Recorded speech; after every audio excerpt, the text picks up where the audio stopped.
Halo Sobat Media Alvin, kembali lagi nih.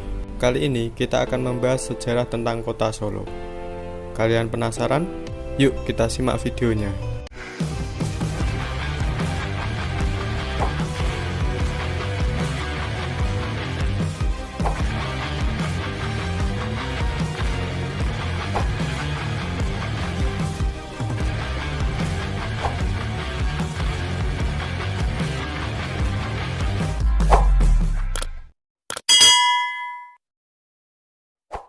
Kota Solo adalah salah satu kota tua di Indonesia yang menyimpan berbagai peninggalan kebudayaan dari bermacam suku bangsa. Peninggalan pada masa sejarah seperti keraton maupun bangunan-bangunan kuno lainnya masih dapat dijumpai di berbagai sudut kota Solo.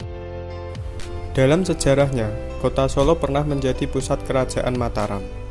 Sejak berdirinya pusat kerajaan Mataram, telah mengalami beberapa kali perpindahan. Bermula dari Kerajaan Demak, kemudian pindah ke Pajang, Kota Gede, Pleret, Kartosuro, dan terakhir pindah ke Desa Solo. Pada awal pembentukan kota Kerajaan Mataram, agama menjadi salah satu patokan dalam penataan kota.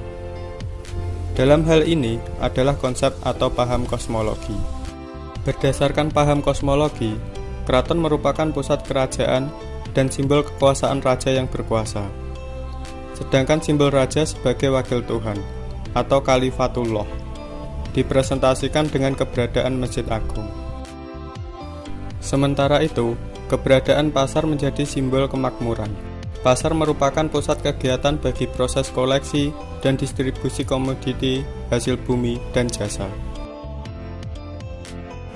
Pada tahun 1900, Kota Solo telah menjadi kota multiras dengan dominasi suku Jawa. Administrasi di bawah Keraton Kasunanan Surakarta dibagi menjadi 5 kepanewon atau subdistrik, yaitu Kutha, Laweyan, Pasar Kliwon, Serengan, dan Jebres. Sementara administrasi di bawah Mangkunegaran hanya terdiri dari 1 kewedanan, Kewedanan Gunung Selebi Tingkito, dengan 2 kepanewon, yaitu Kampung Lor dan Kampung Kidul.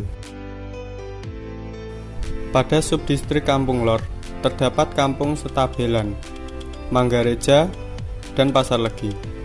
Sementara Kampung Keprabon, Timuran, Ketelan, dan Petetan termasuk dalam subdistrik Kampung Kidul. Sementara itu, administrasi berdasarkan pemerintah kolonial dibagi menjadi 3 wijik. Pada tahun 1915 yang menjadi tanggung jawab dari kepala tiap-tiap wijik tersebut. Wijik-wijik tersebut adalah Wijik Tenggara, Timur Laut, dan Wijik Barat. Sementara itu, wijik untuk golongan Cina diberikan tersendiri dengan kepala wijiknya yang ditunjuk oleh pemerintah kolonial, yaitu di Jebres, Mesen, Kepatihan, Balapan, dan beberapa rumah di sepanjang Jalan Kasunanan.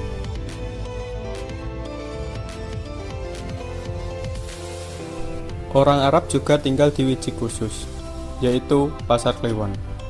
Wijik merupakan sebutan bagi wilayah permukiman berdasarkan etnis yang dibentuk oleh pemerintah kolonial Belanda.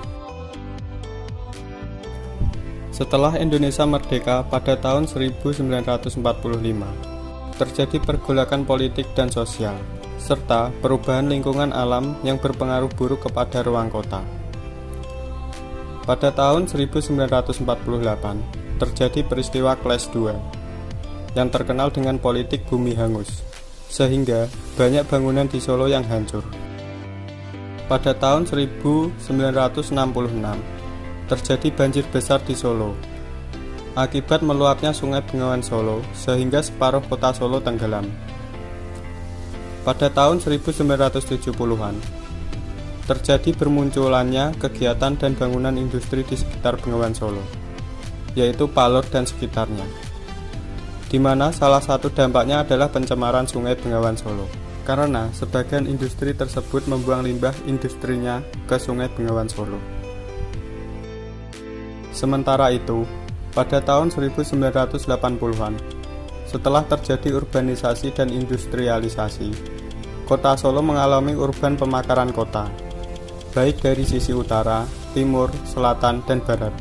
Pembangunan perumahan berupa real estate, perumnas, dan komplek hunian baru mulai bermunculan di pinggiran kota Solo. Pada pusat kotanya, terutama daerah CBD, berkembang pemaksaan bentuk joglo atau penjogloan.